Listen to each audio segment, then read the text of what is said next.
Covid-19 e até o momento 4.247 pessoas morreram. Hoje a média móvel de casos na região está em 1.150, uma queda de 6,5% em comparação com 14 dias. Isso mostra estabilidade. E a média móvel de mortes hoje está em 32,29, uma queda de 2,2% em relação a 2 semanas, também mostra uma estabilidade.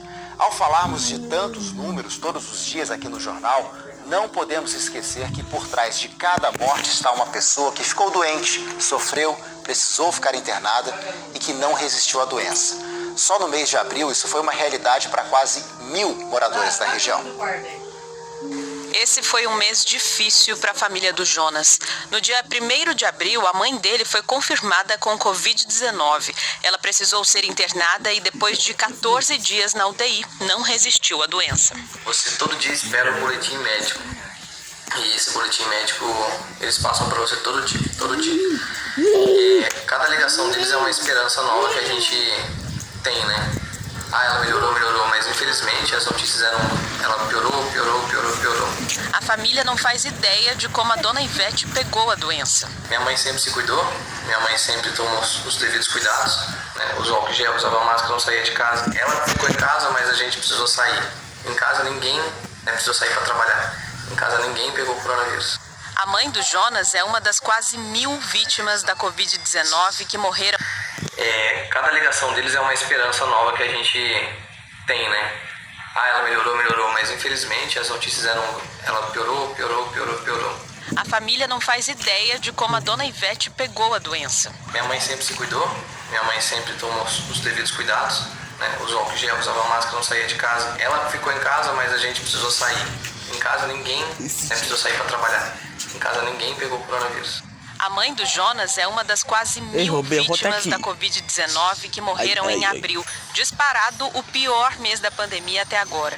Já são mais de 950 mortes, 45% a mais que o número de pessoas que morreram em março e mais que o dobro da quantidade de mortes registradas em agosto do ano passado, o pior mês da pandemia em 2020. Os números são apenas a confirmação de uma realidade assustadora. Muitas vezes não temos a dimensão da tragédia que estamos vivendo e até nos acostumamos com as notícias. Mas só no mês de abril foram mais de 30 mortes provocadas pela Covid-19 todos os dias aqui na região. É como se a cada dia um ônibus igual a esse, quase cheio, se envolvesse em um acidente e todos os passageiros morressem. Como você reagiria se tivesse um desastre desse todos os dias? O Wallace é professor da Unesp e tem estudado os números da pandemia desde o início. Para ele, os dados mostram que a tendência ainda é de um período difícil pela frente, principalmente porque a ocupação de leitos na região ainda continua alta. No resto do estado, a grande maioria das regiões está em declínio, ao passo que no TRS de Taubaté isso está aumentando. Então isso provavelmente é reflexo de uma abertura precoce do comércio, do distanciamento social que infelizmente não está sendo cumprido na íntegra pelas pessoas. E, estatisticamente falando, o que significa ter um número muito alto de internados? Infelizmente, estatisticamente falando, significa ter também parte desses internados futuramente na curva de óbitos. Então a gente pode esperar um maio tão difícil quanto abril. Ele diz ainda que o país e a região devem enfrentar uma terceira onda da pandemia. Resposta para uma possibilidade, de terceira onda, ela está mais em quando vai acontecer do que em se vai acontecer. Por conta da nossa campanha de vacinação do Brasil como um todo, ainda está muito devagar, muito morosa. Para esse infectologista e membro do Centro de Contingência da Covid-19 do estado de São Paulo, a dificuldade da região em melhorar os números pode ter uma explicação geográfica. A primeira dificuldade é a região se encontrar entre Rio de Janeiro e São Paulo. Então nós temos um polo de movimentação com muita mobilidade pendular, que é como a gente chama aquela pessoa que vai e volta de um município no mesmo dia, vai de um trabalhar no outro, volta. Mas para ele o pior período da pandemia está ficando para trás. Se está entendendo que as pessoas vão tomar cuidados para não se contaminar. E, por outro lado, nós temos a médio prazo e a perspectiva da vacina. infelizmente, uma velocidade que nós queríamos. Mas a perspectiva de vacinar as pessoas. E com isso, eu tenho uma grande esperança de que a gente já tenha atingido o topo da pandemia. O impasse com as terceirizadas da LG continua. Na segunda-feira, os funcionários devem votar a suspensão da greve. Já a indenização dos trabalhadores com o fechamento das fábricas ainda não foi definida. Eles querem o mesmo valor que será pago para os funcionários da LG. Há quase um mês, as trabalhadoras da Bluetech, a maior fornecedora da LG, estão na porta da fábrica em Caçapava. A greve é para tentar melhorar o acordo de indenização com o anúncio do fim da produção na unidade. A gente estamos querendo o mesmo valor que a LG pega, o que seria de direito nosso, porque nós somos o braço direito da LG. Aqui o celular sai 90% já dele todo pronto. A gente está aqui tentando lutar pelo nosso direito, por um valor a mais, porque dá medo do amanhã, né? Muitas aqui são responsáveis pela renda de toda a família. A Marília iria para o 9º ano na empresa e agora vive um clima de incerteza. De uma hora para outra, você saber que você vai ficar desempregada e vai faltar o sustento, o seu aluguel, fica muito difícil para todas nós, né, trabalhadoras. Segundo o Sindicato dos Metalúrgicos, mais de 400 pessoas trabalham em fornecedoras exclusivas da LG. Ontem, a empresa, com matriz na Coreia do Sul, fechou o acordo de indenização com os funcionários da fábrica de Taubaté. Os demitidos ganharão uma quantia que varia de 12 mil a 73 mil reais, dependendo do tempo de casa. A expectativa é que esse acordo acelere a negociação também com as terceirizadas. Então, a gente espera que a LG faça a mesma proposta para a gente aqui, né, dos terceirizados. Porque seria o justo, já que o celular já sai pronto daqui, né? Quem fabrica o celular são as terceirizadas, não a LG. Nessa sexta-feira, houve uma audiência de conciliação entre as empresas terceirizadas e o Sindicato dos Metalúrgicos. Nela, uma proposta de indenização de 50% dos valores acordados entre a LG e os funcionários de Taubaté foi rejeitada. Um novo encontro está marcado para a próxima terça-feira. A proposta do vice-presidente do tribunal, que foi quem mediou a audiência de hoje, é a suspensão da greve a partir de segunda-feira da semana que vem. Os trabalhadores retornam ao trabalho e na terça-feira tem a audiência com a presença da LG. Essa proposta feita pelo tribunal, nós estaremos chamando os trabalhadores na segunda-feira para uma assembleia, onde na assembleia os trabalhadores vão decidir se vão continuar a greve ou se vão aceitar a proposta do tribunal de suspensão da greve, voltar a trabalhar e aí ter a nova audiência na terça-feira da semana que vem com a presença da LG. Nós procuramos a LG, mas até o começo do jornal não tivemos uma resposta da empresa. A Delegacia de Defesa da Mulher de São José dos Campos investiga denúncias de abuso sexual em alunos da rede municipal de ensino da cidade. As mães das crianças reclamam que a prefeitura só comunicou o caso para as famílias meses depois. Essa mulher, que não quis se identificar, conta que o filho de 5 anos ainda carrega traumas do abuso sexual que teria sofrido numa escola municipal na zona leste de São José. O caso aconteceu em 2018. O suposto agressor seria um funcionário. Hoje meu filho passa por tratamento psicológico e eu tenho um relatório psicológico de que ele tem um comportamento nítido de uma criança molestada. Eu lembro que ele voltou a fazer xixi na roupa, por várias vezes até cheguei a brigar com ele. A mãe acusa a Secretaria de Educação de negligência, já que ficou sabendo do caso 1 ano depois. O boletim de ocorrência aconteceu em fevereiro de 2019, por parte da testemunha, da educadora que flagrou, e por causa desse boletim de ocorrência, o Ministério Público chegou até mim. A Prefeitura informou que o caso corre em segredo de justiça e não quis comentar nem a acusação da mãe de que não foi comunicada pela escola. A Delegacia da Mulher de São José dos Campos disse que investiga o caso e que existem ainda outras acusações de abuso sexual a crianças na rede municipal de ensino. Os crimes teriam sido cometidos por outro funcionário em 2019. As vítimas seriam 4 meninos autistas que tinham tinham entre 2 e 4 anos de idade quando os abusos ocorreram. Eles estudavam na creche municipal no Jardim Mariana, onde os pais fizeram um protesto essa semana. Nossa equipe conversou com as mães de 3 das 4 vítimas. Segundo elas, as famílias só foram comunicadas dos casos em abril, ou seja, 2 meses depois. Chamaram a gente na secretaria no dia 7 agora de abril, né? Disseram que o funcionário veio na direção da escola, confessou ter molestado até 4 crianças. E assim foi dada a notícia pra gente e deixou a gente...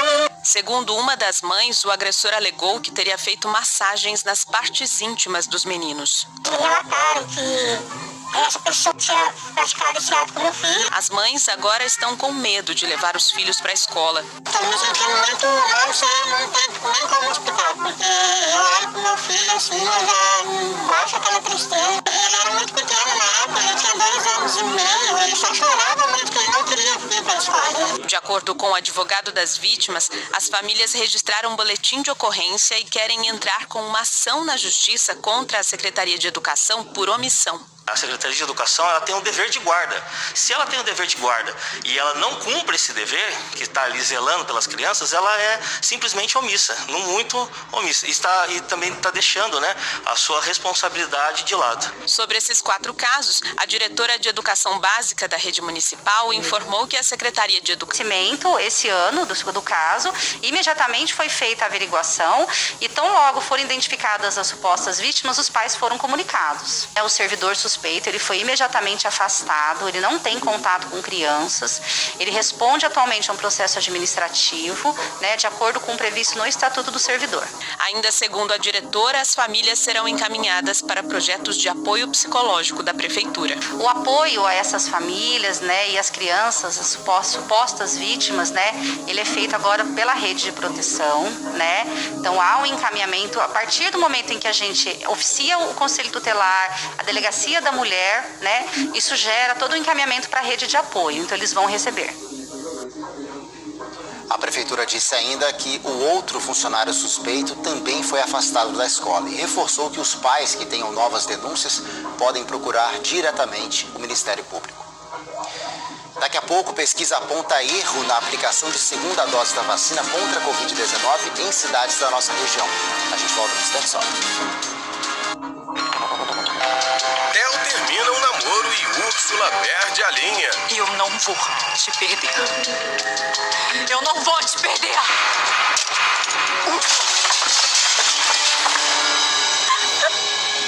Daqui a pouco... Você pode ter enganado todo mundo com esse seu jeitinho dissimulado, inclusive o Theo, mas a mim não.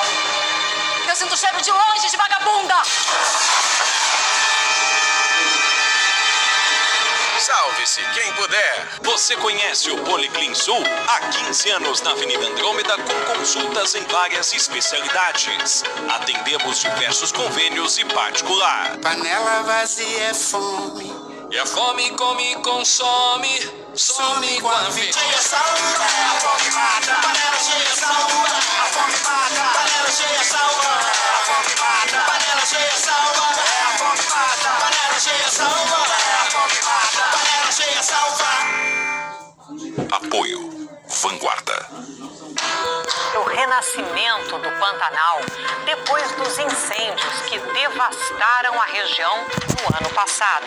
Essa imagem aterrorizou quem tentava apagar as chamas. Nossas equipes percorreram a maior planície alagável do planeta e viram uma demonstração impressionante de resistência da natureza.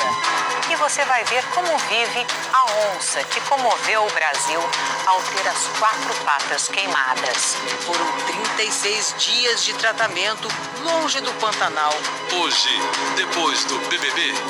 Esse é o Pantanal que todos queremos ver. Livre do fogo. Globo Repórter.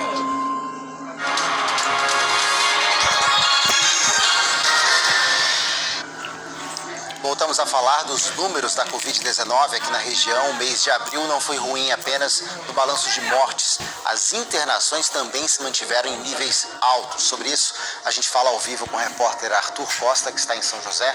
Oi, Arthur, boa noite para você. Qual a situação dos leitos aqui na região hoje? Olá, Ademir, boa noite a todos. A situação segue preocupante. Dados do Codivap, a associação que representa os prefeitos da região, mostram que hoje o Vale do Paraíba tem 525 pessoas internadas e apenas 93 leitos disponíveis. Isso indica que a nossa taxa de ocupação é de 85%, número maior que o registrado ontem, quando em todos. A situação segue preocupante. Dados do Codivap, a associação que representa os prefeitos da região, mostram que hoje o Vale do Paraíba tem 525 pessoas internadas e apenas 93 leitos disponíveis.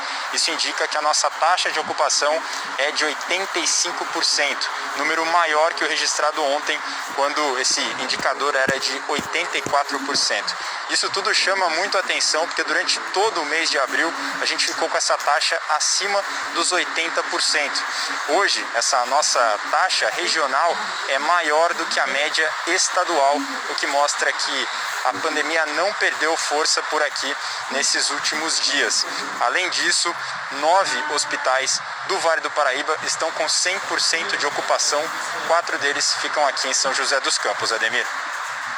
Tá certo, obrigado, Arthur. Falamos da região, falamos da média estadual e as novas internações na Grande São Paulo também aumentaram nos últimos dias, o que voltou a acender um sinal de alerta. Hoje faz um mês que a Bel perdeu o pai dela, o seu Adão, de 83 anos. E uma semana que ela perdeu a mãe, de 76. O maior prazer da dona Tercília era ficar assim, no meio das 6 filhas. Ele faleceu por último agora, a semana passada, e deixou assim um vazio tão grande que a gente não sabe nem explicar, não sabe nem dizer como que a gente pode superar tudo isso. Durante o período de internação, a família soube de outros pacientes que também morreram de Covid e que não tiveram a chance de um tratamento intensivo, como os pais da Isabel tiveram. Falta de UTI direto, pessoas chegando, não tendo UTI, então tendo que ficar no pronto-socorro, sem poder ter um tratamento digno, falar bem a verdade isso. Sem um atendimento adequado, as chances do paciente de Covid morrer são maiores. E a morte é o desfecho trágico de uma doença que tem fases bem definidas, entre o contágio, internações e mortes. O pico de óbitos em abril reflete o aumento das internações nas semanas anteriores. Em março, o estado de São Paulo registrou o pico de 3.399 internações por dia. Depois disso, a média diária começou a cair. Mas de quarta para quinta, a chegada de novos pacientes aos leitos de UTI voltou a subir. E de ontem para hoje também. Ainda é cedo para saber para onde vai essa curva nos próximos dias. Mas os especialistas alertam que essa desaceleração até aqui é um ponto de atenção, principalmente porque a partir de amanhã, outras medidas de flexibilização serão adotadas. Na melhor das hipóteses, a gente deixou de melhorar, a gente estabilizou, mas estabilizou num patamar muito alto. E a chegada do inverno preocupa ainda mais, porque a pressão nos hospitais costuma aumentar. Atual, mesmo que estável, mesmo que sem nenhuma piora, já é uma situação bastante preocupante. Mesmo depois de 33 dias de queda no número de internações em todo o estado, a taxa de ocupação das UTIs ainda está muito alta, em média de 79%. Em alguns hospitais, inclusive, já não tem mais vagas. Aqui no Hospital Municipal Saboia, por exemplo, de acordo com os dados mais atualizados, os 50 leitos de UTI estão todos ocupados. E ainda tem a pressão sobre os insumos. Até ontem, Ribeirão Pires tinha estoque de kit intubação suficiente para 2 dias. Hoje cedo, chegou um carregamento para mais 20 dias, comprado pela prefeitura da cidade. Para que ninguém chegue a precisar dessas medicações, quem viu a família ser destroçada pela Covid faz um apelo pelo respeito às medidas de prevenção. Não ter aglomeração, uso de máscara, uso de álcool, porque é muito triste você chegar no hospital e ver alguém que está precisando de um oxigênio, precisa se respirar e não consegue. O secretário estadual da Saúde disse que um processo de compra internacional de 9 milhões de doses do kit intubação está em andamento. Um levantamento feito por pesquisadores da Unicamp mostra que pelo menos 275 pessoas aqui da região tomaram a primeira e a segunda dose da vacina contra a Covid-19 de fabricantes diferentes. São José dos Campos tem o maior número de casos, mas outras cidades como Caraguá e Jacareí também aparecem na lista. Tudo que a Daniela mais queria era ver a mãe de 69 anos vacinada. Por ser do grupo de risco, a idosa recebe as doses em casa. O que ela não contasse. Na carteira de vacinação consta que ela tomou a primeira dose da vacina produzida na Fiocruz, a AstraZeneca, no dia 14 de abril. Repare que a segunda dose aplicada foi da vacina do Butantan, a Coronavac. E a data também chama atenção, apenas 12 dias após a primeira dose. Se fosse a dose correta, já estaria errado pelo curto prazo. Porém, o erro agravante é porque é outra marca. A Daniela conta que a enfermeira da prefeitura foi alertada sobre a diferença das vacinas, mas que fez a aplicação mesmo assim. A minha mãe, ela estava lúcida, ela está lúcida e assim, ela disse para a enfermeira, não era agora.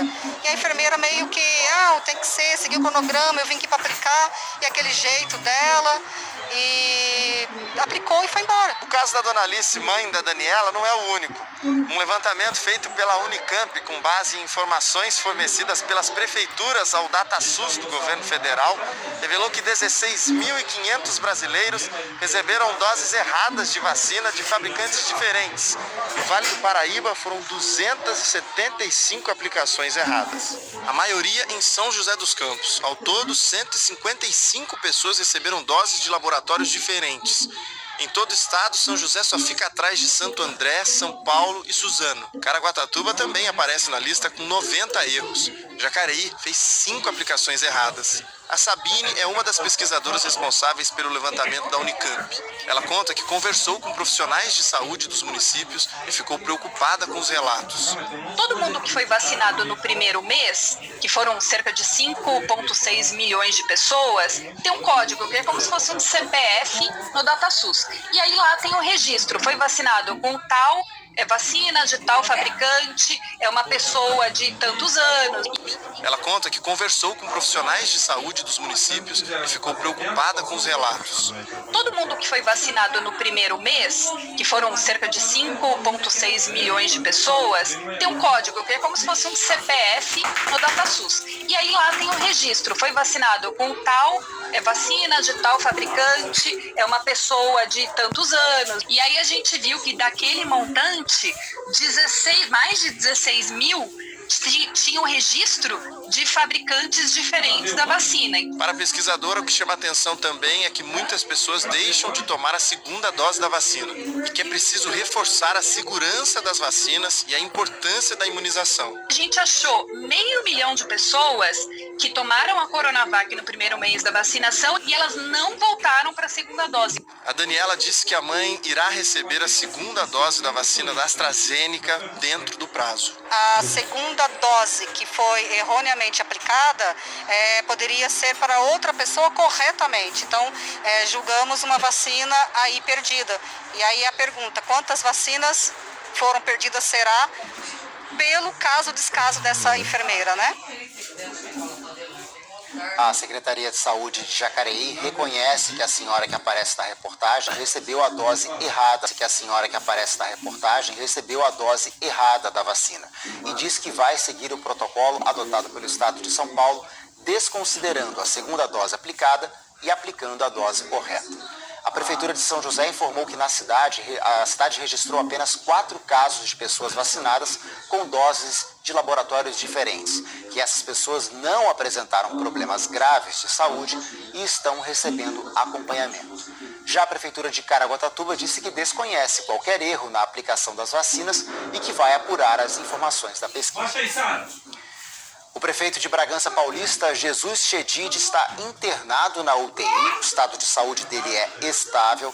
Chedid tem 82 anos e sofreu uma queda hoje dentro de casa, precisou ser levado para o hospital. Segundo o boletim médico, o prefeito fez exames de tomografia no crânio, foi encaminhado para a UTI para acompanhamento neurológico. Não há previsão de alta até o momento. As temperaturas continuam bem amenas em toda a região. Vamos ver como é que fica o tempo neste sábado.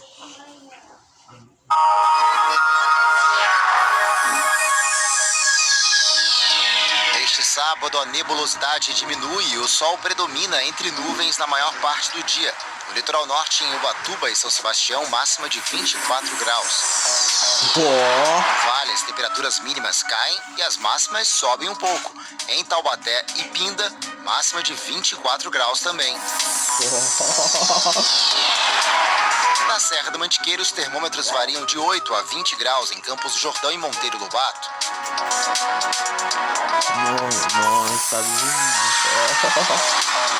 De volta ao Vale, em São José, Caçapava e Jacareí, as temperaturas máximas não passam de 24 graus.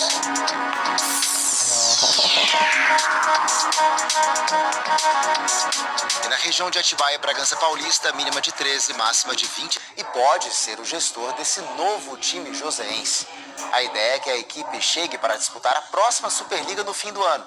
Mas a verdade é que tudo ainda está sendo discutido, muito no começo. A Prefeitura de São José, por exemplo, disse que não tem recursos para esse ano, mas demonstrou interesse para o ano que vem. E a nova Arena de Esporte seria a sede desse time. Vamos então esperar as próximas cenas dessa notícia. O Jornal Vanguarda fica por aqui. Outras notícias no g1.com.br/vanguarda. Você também pode rever as nossas reportagens no aplicativo Globoplay. Boa noite para você, um ótimo fim de semana.